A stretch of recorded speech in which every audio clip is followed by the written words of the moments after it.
Well, it's 5:15. We have a quorum, so I'll call the meeting to order. And we have a couple of people on remote, so I guess we have to do the roll call, although they're not yet with us.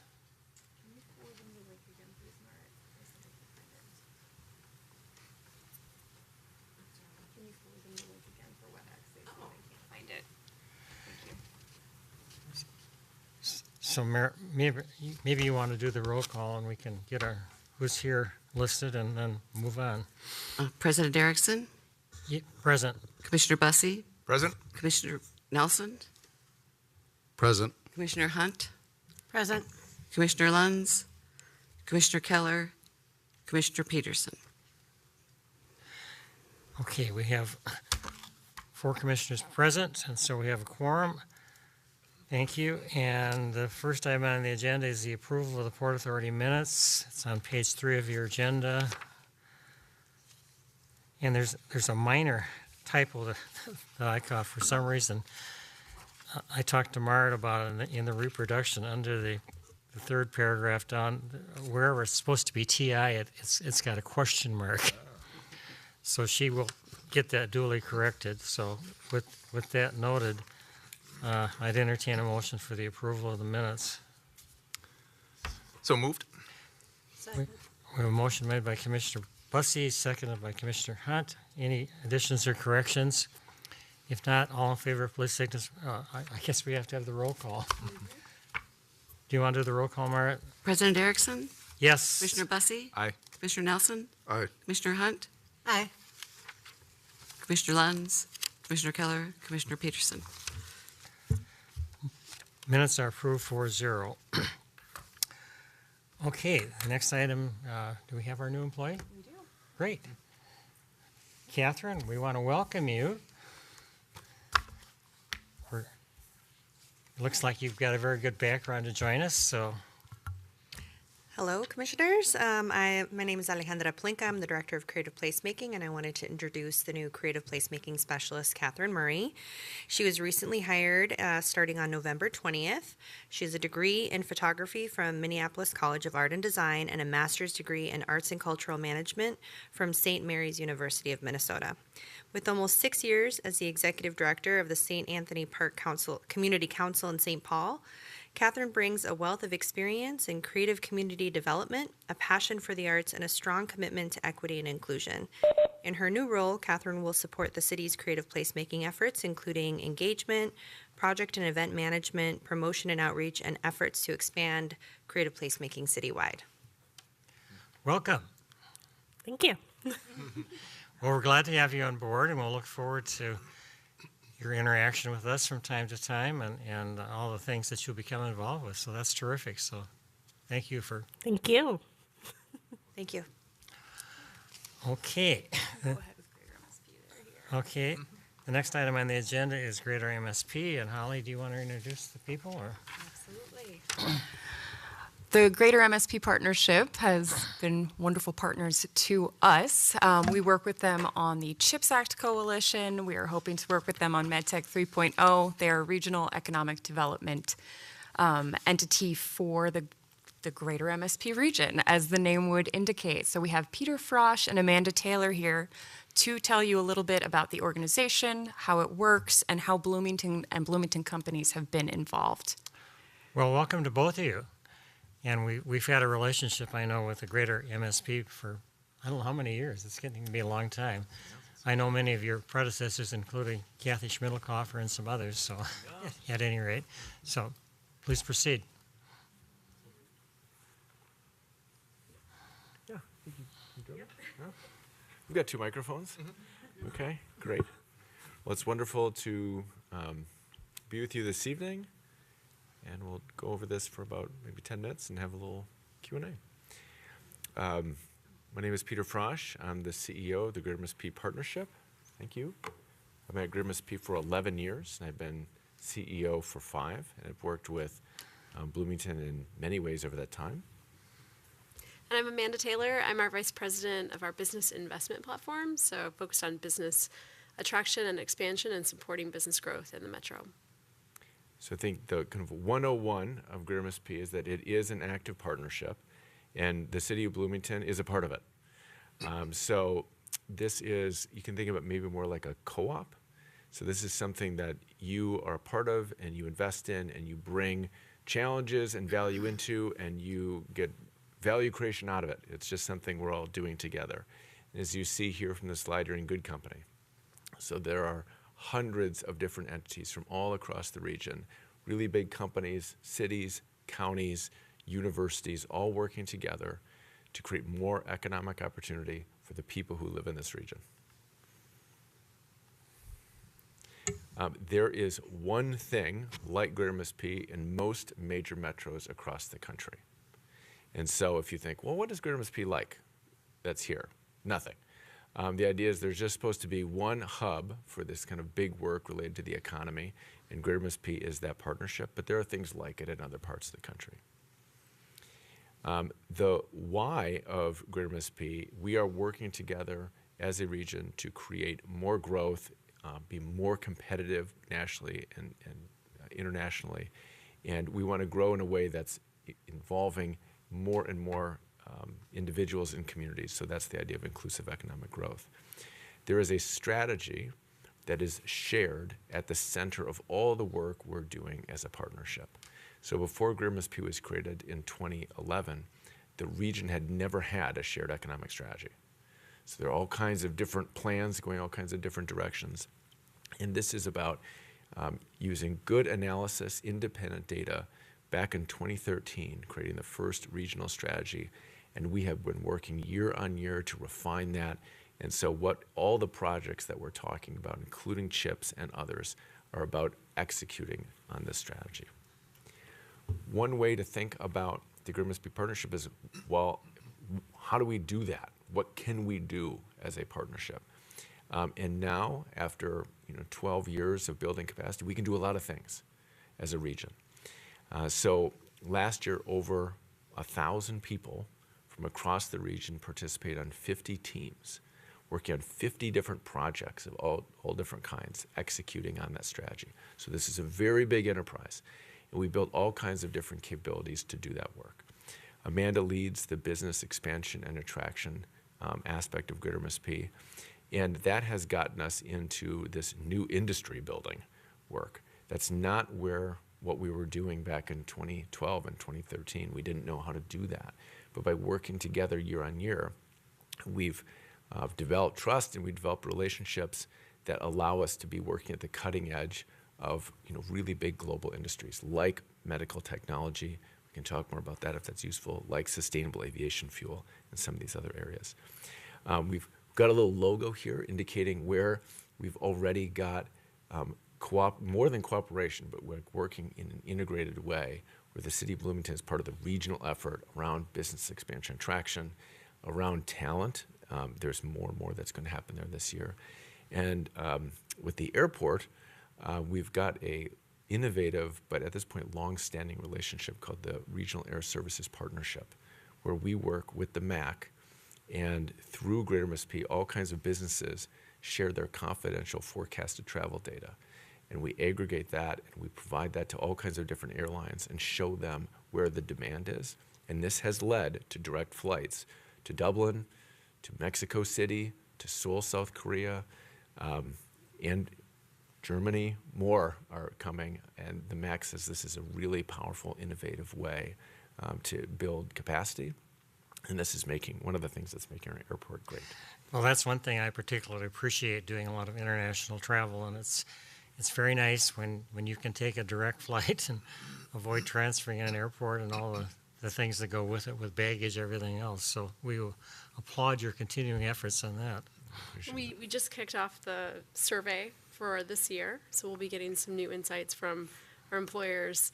And Holly and her team were helpful last year when we were courting Lufthansa, helping make some connections to some German-based companies like SICK AG in Bloomington, and excited that Lufthansa will be starting service this summer.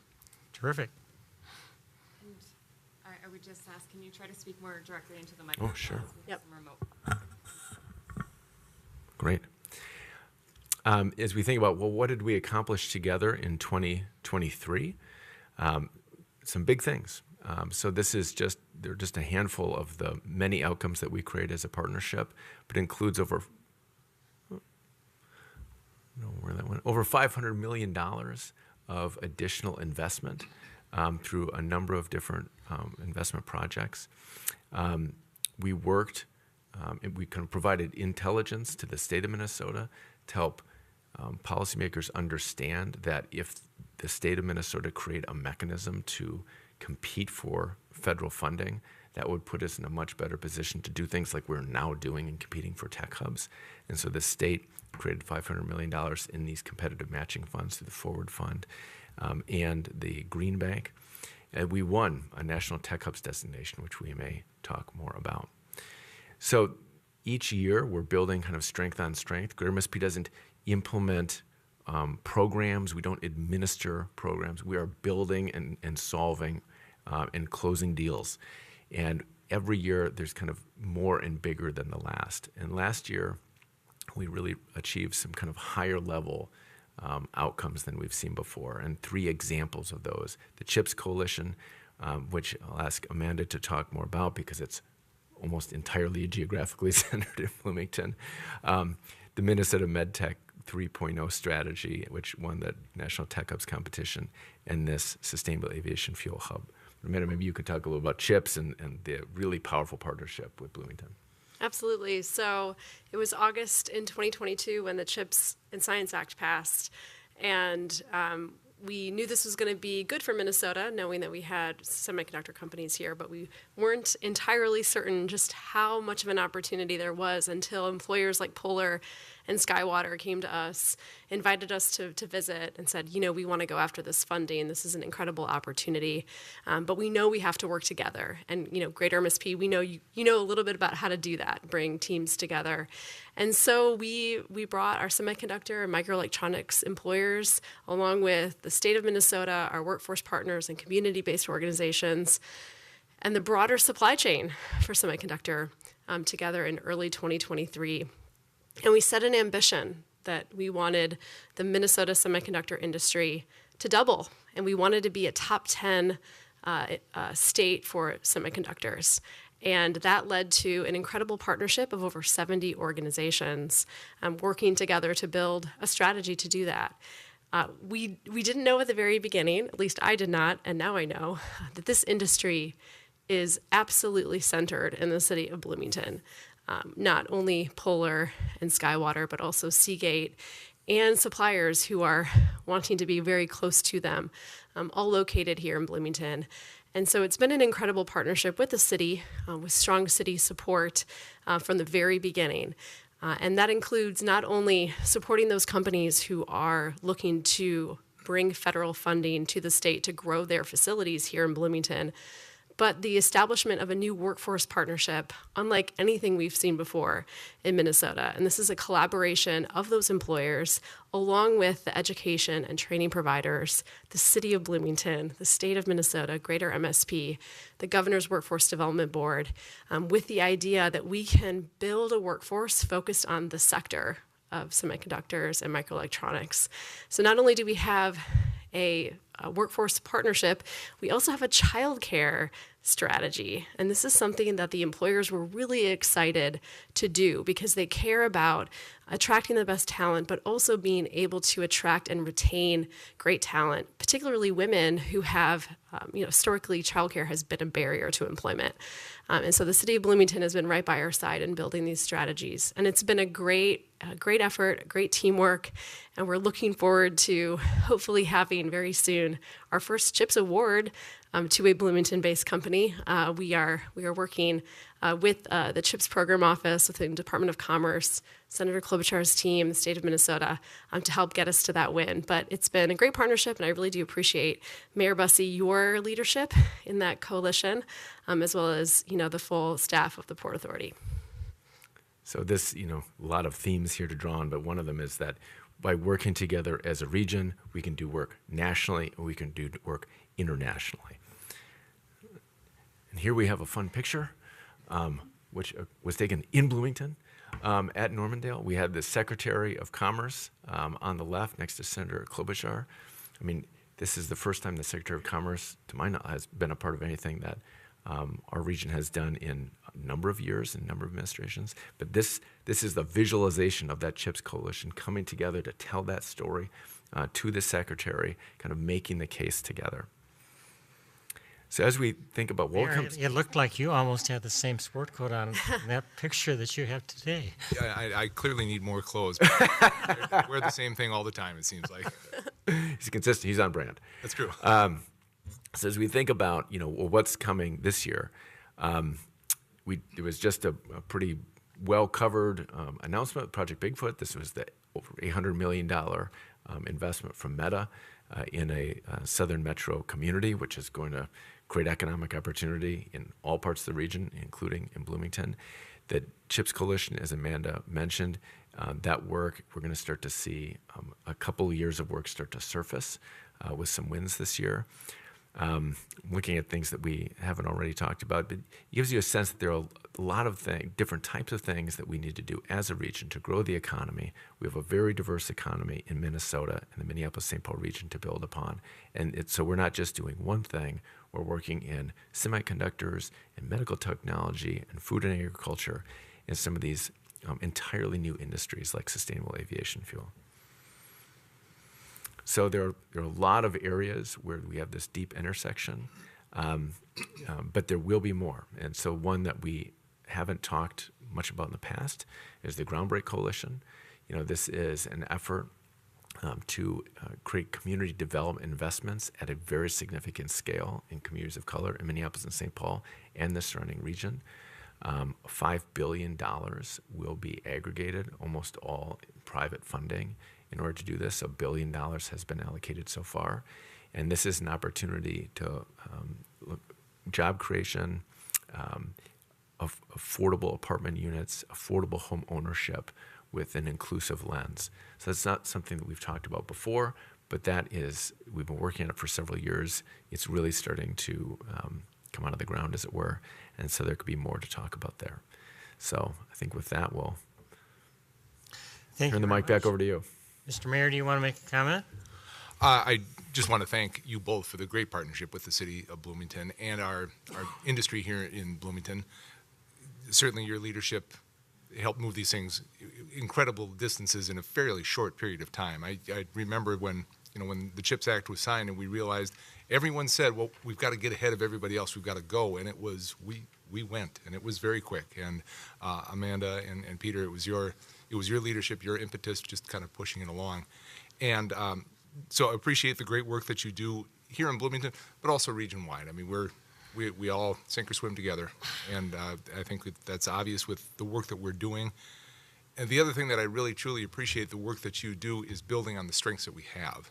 Rather than trying to come up with something make it from whole cloth, to build on the strengths that we have, whether it's CHIPS, whether it's the med tech, just even the resources that we have here, thinking about the Meta site, the fact that we've got that room down there, the acreage down there, it's good for the entire region. So thank you. It's greatly appreciated, and looking forward to all the other things we got going on and what more we're going to accomplish in the coming year. So thank you.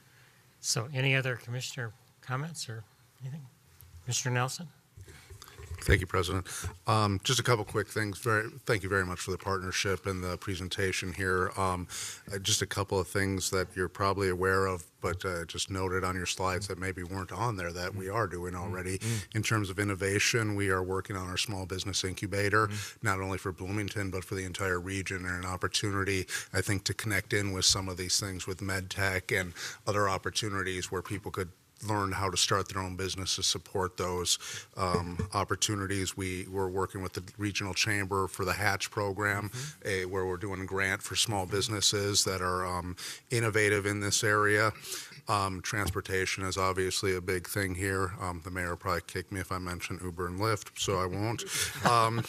But obviously with all of the transit that we have available here, appreciate your work there. civic leadership, we have a program, Learn to Lead, where we train people in how to be engaged within their community. We have a council member who is a former member of that group. We have planning commissioners. We have other commissioners throughout the city, as well as people who are engaged through various organizations in the community. So we're working very hard on leadership development in Bloomington here. And the last thing I would note that I didn't see in there was housing. And that is such a challenge for businesses, for residents to find a place that they can afford to live. And if we want to grow, we have to have a place for people to live that they can afford. And so I think that would be one thing that I would encourage you to add onto your radar of things that you're looking at, and get involved in those conversations of how we provide that housing for the workforce, how we provide good housing for, even the executives, and for everyone that would come in and want to have a place to live as we grow these things. So Thank you very much, and thank you for coming. We'll look forward to continued updates from you and participation. So thank you. Thank you very much. Thank you. And I noticed, just for the record, that we have two commissioners that have joined us remotely now. We have Commissioner Keller and Commissioner Luntz. So I don't know if they need to sign in. Do they need to say anything, Mart, or are we okay? Okay. All right. Thank you. Thank you. All right, well, let's move on then. Holly, you going to take us into the economic development process? Absolutely. And for those of you who saw a version of this last night, I apologize for the duplication. Thank you, President and Commissioners. So this evening we have with us our consultant team from TIP Strategies. They will be working with us for the next 6 months approximately to develop an economic development plan for the Port Authority of Bloomington.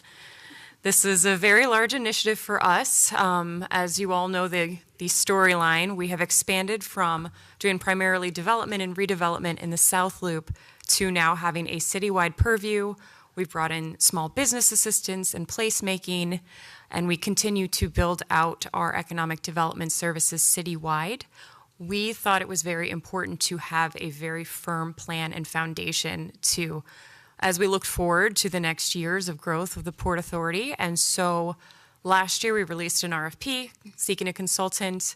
We had 13 responses. TIP Strategies had an excellent response, and we really felt that they had the qualifications and the experience across the country to help us as we made these plans.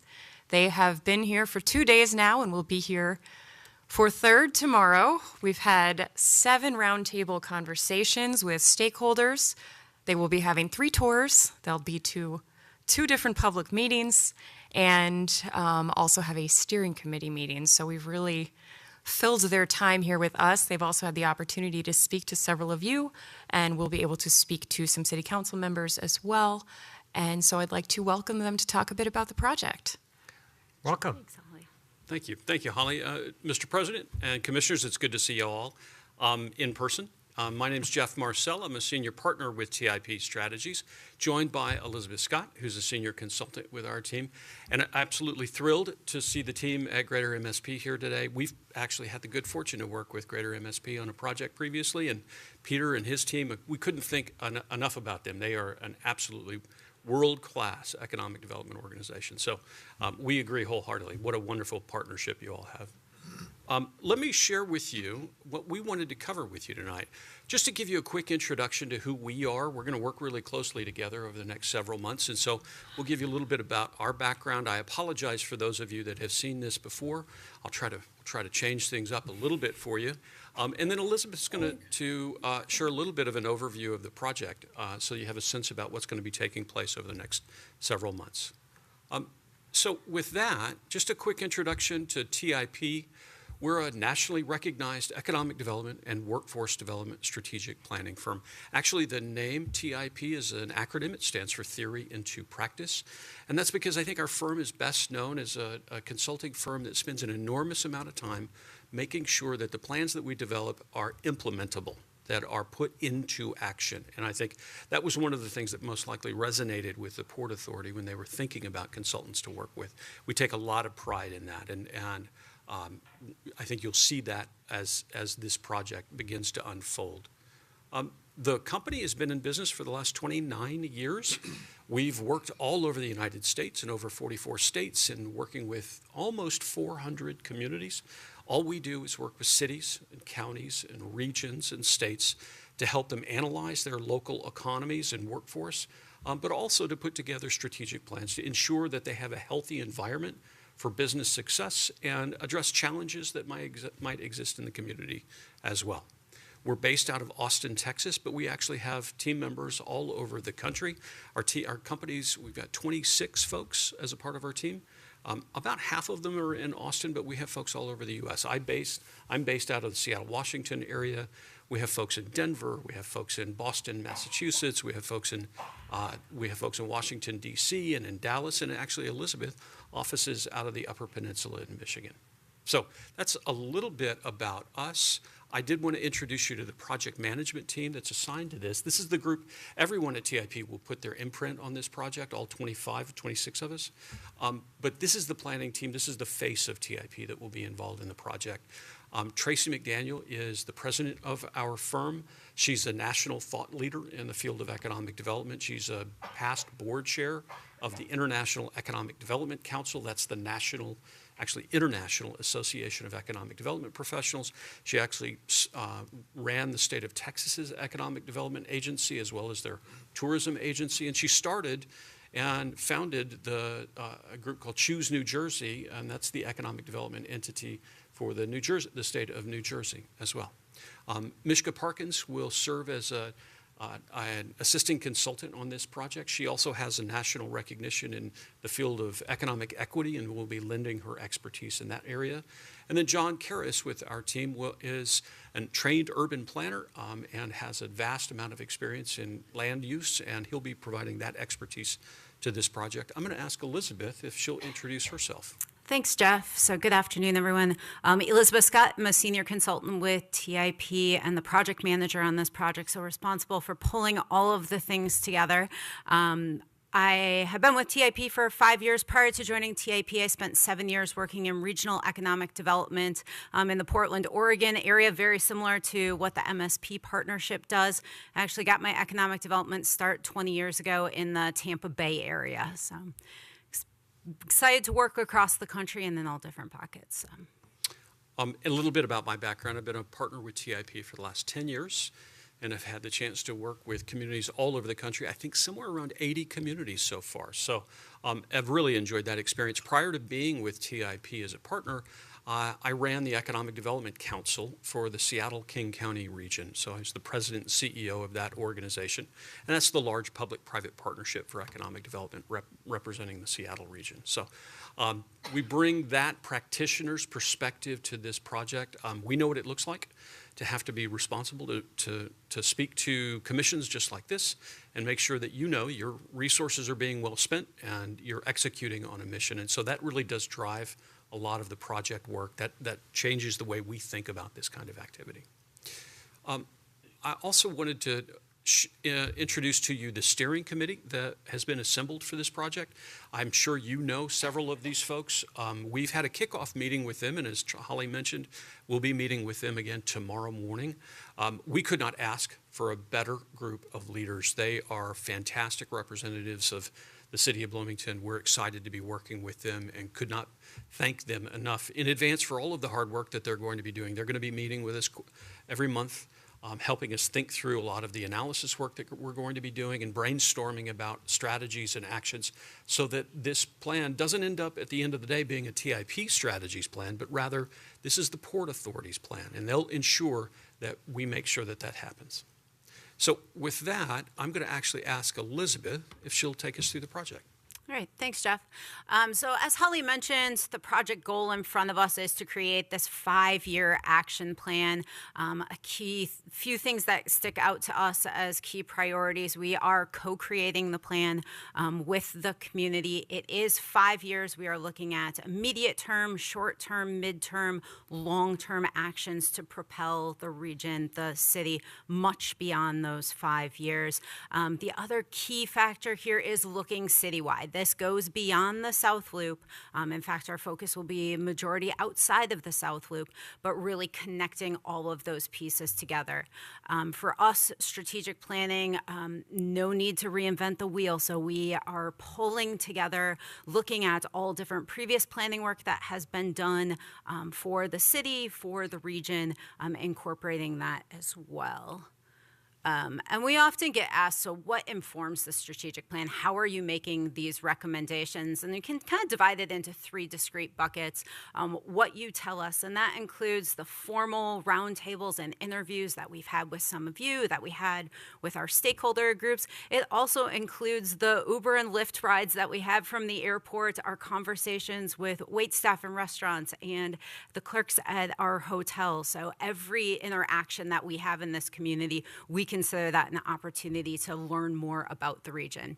What the data tells us, we have an unbelievable data and analysis team that will be looking at every piece of publicly and proprietary data source they can get their hands on to really give us a comprehensive picture of what's going on with the economy here, land use patterns, development, small businesses, large business, demographics, commute patterns.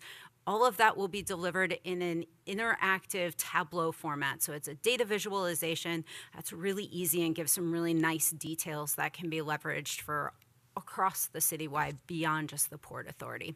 And then what our experience tells us, Jeff kind of highlighted our background, but we look at case studies and best practices from across the country, and really what we use that for is to understand how other regions have overcome some of their biggest, creatively overcome some of their biggest economic development challenges. This is our project timeline. So we deploy a 3-phase planning process. Discovery phase is where we are right now, exactly what it sounds like, learning as much as we possibly can about the region. Once we are armed with all of that knowledge, we'll move at the beginning of the summer into the opportunity phase. At that point, we have the big themes identified, and we're really focusing on refining down to strategies and action level. The third phase of the process is implementation, and there's a reason that's a full third of the project, and that is because we want to ensure that day one, the team can hit the ground running with plan implementation. So that means resource alignment, understanding prioritization, which sounds really easy. You have a 5-year plan, but actually spreading those things out over 5 years, identifying what needs to be done right away, and then also how we position right now so that we can deploy strategies in 5 years. Takes a little while for that to come together. So we spend a lot of time on the implementation piece. And with that, so we're back to some next steps. What happens from here?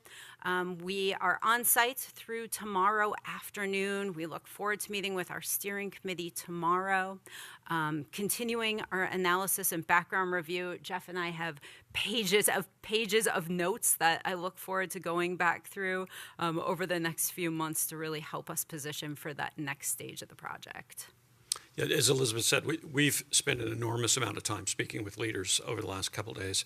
In fact, somewhere around over 75 folks have weighed in that we've had an opportunity to speak with over those 2 days. It's been very busy. I'm a little hoarse because we've had a lot of conversations. But we're actually really looking for, I know we've had one-on-one conversations with many of you, but if we haven't had that yet, I would ask for some of your time because we really want to understand your priorities. That plays an important role as a part of the development of this strategic plan. And so we'll look to your calendars. We'll work around your calendars, but we really want to hear from you. And that's true for the entire life of this planning process. So with that, we're happy to answer any questions that we have right now. We're in the very early stages, but are open to answer any questions about the process or about TIP. Well, thank you. I mean, one of the axioms that I've tried to live by is, we all plan, and you plan through either action or inaction. And it's much more productive to plan through action than inaction. And I think that we have a lot of opportunities here in Bloomington. It just impresses me that, what other cities have over 30% parkland? What other cities have the economic base that we have, the nexus that we have, and so many things in the area? But it has to be somehow organized in a way that we can approach it, and it's particularly meaningful at this point in time for the Port Authority, since we're moving from our primary focus of the South Loop to the citywide and looking at it. So I'm excited. So questions, comments from commissioners? Mr. Bussey? Thank you, Mr. President. Actually, my planning axiom has always been, people plan and then God laughs. That's usually what. Hopefully, that won't be the case here. I know it's very early on. You're drinking through the fire hose with all the people you've talked to. What are your first blush impressions, first blush reactions to what you've heard? So I will share with you, and Elizabeth and I and the rest of our team and Holly, we want to make sure to combine all of our notes and understand what we've heard. But I will share with you one of the great things, and the president and I had this conversation just before the meeting. Oftentimes we're brought into communities that have something broken with their local economy, have an obstacle, and you're not going to hear from me that everything is perfect in Bloomington, but you are not in a situation where things are just dramatically broken. There are things that we want to address. There are challenges, just like there are challenges in all communities. But the opportunities that exist here in Bloomington are palpable. It is the best days of Bloomington are in front of us, and we're excited to work with community leaders to make sure everything is in alignment to make sure that you maximize those opportunities. But I will tell you the spirit of all of the conversations that we've had with folks, the 75 plus folks that we've talked to are super enthusiastic about what's going to happen here over the next several years and are excited about being a part of that. And that's half the battle. When you can make sure that the community is enthusiastic and wants to be a part of the future, then great things can happen. Well, and I won't speak for Commissioner Nelson, but I think he did a better job this time than you did 20 hours ago when we heard this presentation. Would you say that? Yeah. We're doing okay. If I could do it tomorrow, it might even be a little bit. It'd be a little bit better. You just refine it every time. So I'm going to ask our online commissioners, Commissioner Keller and Luntz, if they have any comments that they want to make. No. That's Mr. Keller. No. Commissioner Luntz? Well, here, looks like Rob is talking, but don't. Okay, well, Rob, I think you may be muted on your end. No. Okay. All right, thank you. Just wanted to make sure that well, thank you very much. We will look forward to getting updates from you as things go along. And the thing that impressed me most, I asked Holly when they'd gone through the selection process, was she excited? And she said yes. And I think that's very important that, we're excited going into this and look at the positives. And so we'll look forward to hearing more from you in the future. Thank you so much. We look forward to working with you. Thanks, commissioners. Okay. We have the next item was on the agenda, which has been removed, which is the bylaw update. And I understand that we had some difficulty in getting everybody together to sign off on it. So that will be coming up in the future. So we're looking at the Small Business Center. Holly? Yes, thank you, President Erickson and commissioners. And I just want to say this is meant to be a brief update to you on the Small Business Center project. We will come to you with more comprehensive information at a future meeting, but I wanted to make sure that you understood where we are in our project at this time.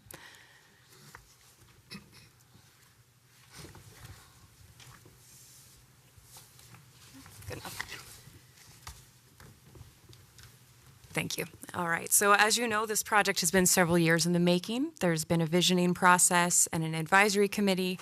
And the idea was to, thank you, Jason. Renovate former fire station number 3, which was being decommissioned, into a centralized place for our small business center, small business community to gather. The vision, to remind you, that was created by this advisory committee is to create an innovative hub where the City of Bloomington partners with the community, private sector, and philanthropy to grow the brightest ideas and businesses with local, regional, and global impact. This includes being intentional in providing resources equitably to historically underrepresented entrepreneurs at every stage of economic inspiration.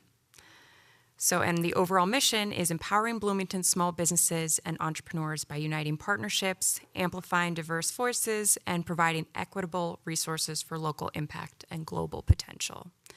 And so this center, as the ideas have evolved, is very much meant to be a resource center and a place for people to gather. It is not meant to be a co-working space, so we want to make sure that we make that distinction. And we also want to make sure we're very clear that while Bloomington has a lot of talent and expertise within its staff, there is an entire ecosystem of organizations already out there serving small businesses. And so we're very much building out the programming for the Small Business Center by planning to tap into all of that assistance that is out there already.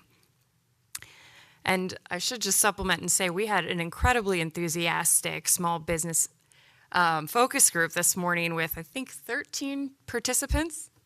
And so kudos to Barb Wolf, our Assistant Port Authority Administrator, who brought in that group, but there was clearly an appetite to connect with the city. There was an expression of frustration with, we know there are resources out there, but sometimes we just don't know what we don't know. And so we really see this as a place to bring people together and kind of put up a flag and say, this is where you find those answers in Bloomington.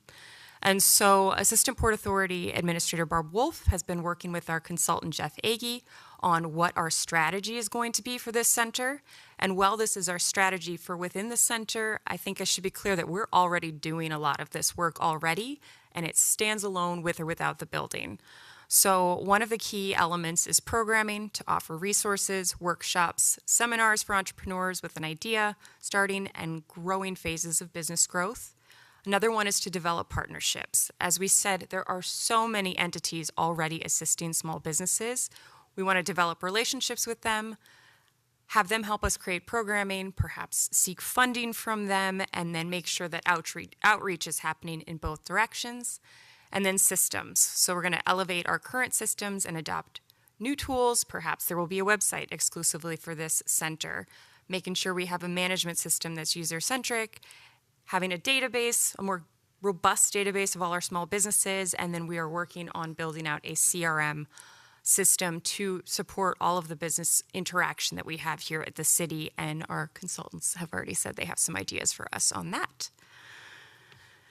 So some additional milestones that very recently happened were we had a best practices presentation with Brooklyn Park that recently opened a small business center. Theirs is a little bit different in their model. They were more of a co-working space, but they've had a lot of success. It's become a community gathering place, and they're getting a lot of traction. They also taught us a lot about how to go through the process of creating and programming this space. And then the operations plan was delivered to us actually today. So we'll be looking forward to reviewing that draft, and for those of you who are interested, we'd be happy to share that with you as well. The current construction timeline is as follows. Right now we're looking to post a construction manager RFP on March 7th and close it on April 4th. It became very clear to us through this process and also through our conversations with Brooklyn Park that this project will benefit from having an external construction manager to manage the process. In the future, there will be the selection and onboarding of that construction manager, and then the construction is anticipated to begin in mid-May. We do want to be realistic that timelines shift in construction and in government, but this is the anticipation right now, with construction completed by January of 2025. Right now, the city is looking at breaking this into two packages. The first one for demolition to get the building ready for its renovation, and then the second package would be the actual fit out of the building. Right now we're looking at a budget of about $3.2 million with a 10% contingency within it. That is still being finalized with the architect and then further refined with the assistance of the construction manager. We do still anticipate coming to before the Port Authority Commission with a request for a budget of adjustment of $300,000 to support in this project. And then the Port Authority will be anticipated to take on the operating budget, and we are looking forward to learning more from our partners at Brooklyn Park about what other revenue sources we might be able to pull in to support this in the future to make it a sustainable operating plan for the city. And with that, I'd be happy to take any questions, and Barb Wolf is also here. Port Authority questions. Commissioner Hunt? comment more so on the estimated cost. I think we discussed this before, but it seems like an exceptionally high number for that size of a building for a square foot cost. So it's just a comment. It seems incredibly high. So Commissioner Hunt and commissioners, President Erickson, commissioners, yes, we do understand it does appear to be a high number. There are additional costs that come with renovation that wouldn't come with a new build. There was some desire to retain this building. There's also some corrections that needed to be made because it was a fire station. The floor is not level and needs to be leveled out. Yep. So it is a high cost. It is also a high profile project, and I believe that those involved with the project have felt that this is worth it as a sort of flagship project for the city. okay, understood, and I'm aware of the corrections that need to be made and so forth, and the issues with it. But that still remains my comment. It's still a high price for that building, and so. Other commissioner comments, questions?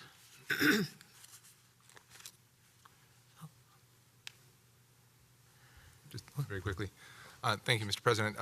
It might be helpful, Holly, could you talk about the funding sources so far, where we are, the different funders that we've seen, and where some possibilities remain? Yes, I would be happy to. So as part of pre-development, we did have assistance from the McKnight Foundation as well as Hennepin County Business District Initiative. We have approximately $500,000 of ARPA funding, as well as $500,000 of HRA funding. Additional ARPA funding was brought in this year. Additional funding from Hennepin County as well. And then Creative Placemaking has dedicated some funding to this project. And we are looking at potentially bringing in CDBG funding also through the HRA. So a number of entities and organizations have brought funding to it. Thank you. Okay, this is an information item, so if there's no other questions, and I guess we're at the end of our agenda. Do we have anything that? So we have a meeting scheduled for next week, and we'll be, I guess, hearing more about that, whether everything gets completed, et cetera, for that. So if not, I think we're adjourned.